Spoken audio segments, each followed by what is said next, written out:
Compounds are pure substances formed by the chemical combination of different elements.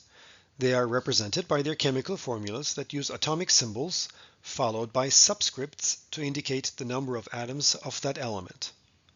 For example, the formula of sulfur trioxide tells us that one formula unit contains one sulfur atom and 3 oxygen atoms.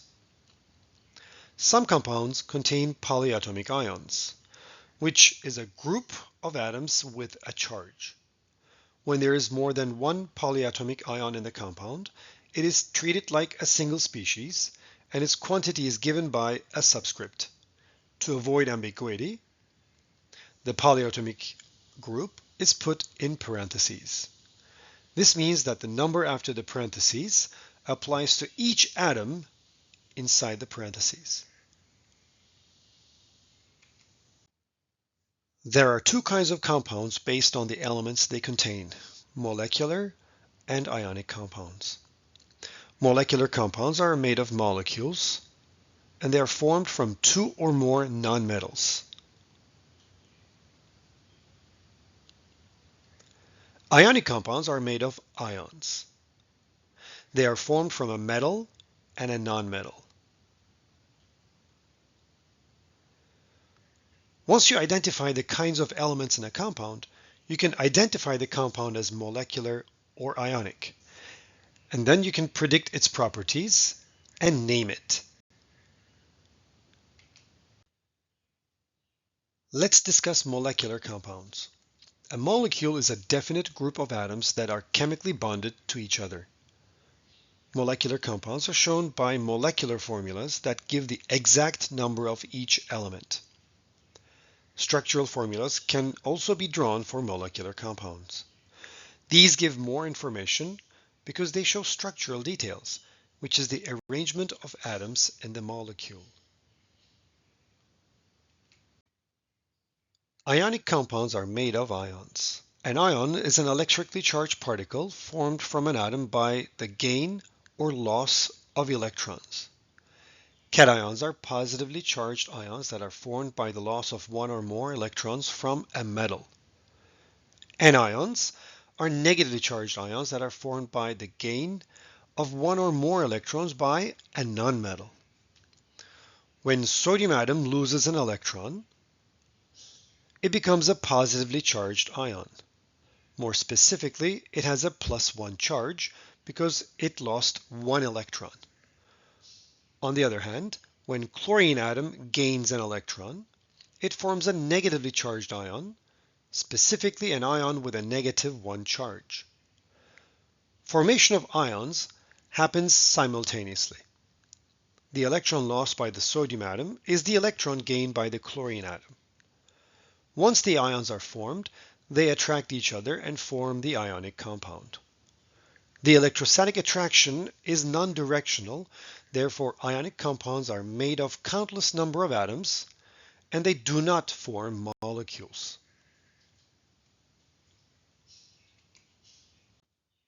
Ions are represented using their formulas. The magnitude and the charge of the ion is listed as a right superscript next to the symbol of the element. If the charge is a single positive or -1, the number 1 is not written. If the magnitude of the charge is greater than 1, then the number is written before the positive or the negative sign. And an element symbol without a charge written next to it is assumed to be an uncharged atom. Atoms are neutral. Ionic compounds contain charged ions. However, they are neutral because the total of positive charges is equal to the total of negative charges. If you consider sodium chloride, sodium ions are +1 charged, chloride ions are -1 charged. Combining them in a 1-to-1 ratio makes the net charge 0. That is why its formula is NaCl, showing one ion of each kind. Now consider calcium and bromide ions.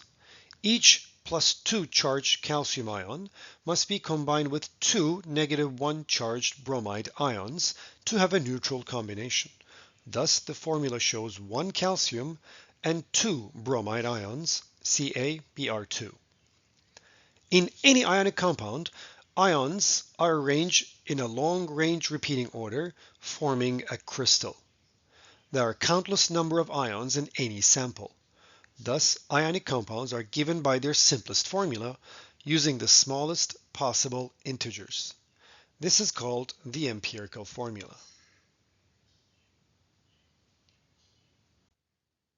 It is an important skill to write the formula of an ionic compound correctly. When writing the formula, the charges of ions must be considered. In aluminum oxide, aluminum ions are positive 3 charged, and oxide ions are negative 2 charged. For the positive and negative charges to balance each other, 2 aluminum ions are combined with 3 oxide ions. There is a total of 6 positive charges and 6 negative charges, and the resulting neutral formula is Al2O3. An alternative method is to crisscross the values of the charges and write them as subscripts. The 3 on aluminum will go as a subscript to oxygen, and the 2 on oxygen will go as a subscript to aluminum. It should be noted that the formula of an ionic compound must be given in the smallest integers possible.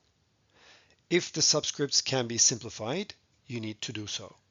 For example, if you have calcium ions combining with oxide ions, you will first get Ca2O2.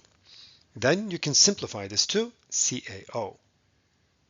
If you have more than one polyatomic ion, then you need to use parentheses. For example, magnesium ion combines with nitrate ion and would form magnesium nitrate. Nitrate is shown in parentheses because there are 2 of them. If there's only one polyatomic ion in the formula, you do not need to use parentheses, as in sodium nitrate. There is only one nitrate ion in the formula.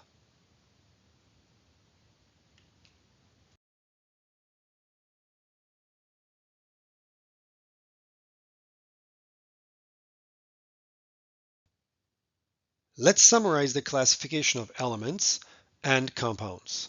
Each of these can be further divided into 2 subcategories. Elements can be atomic or molecular.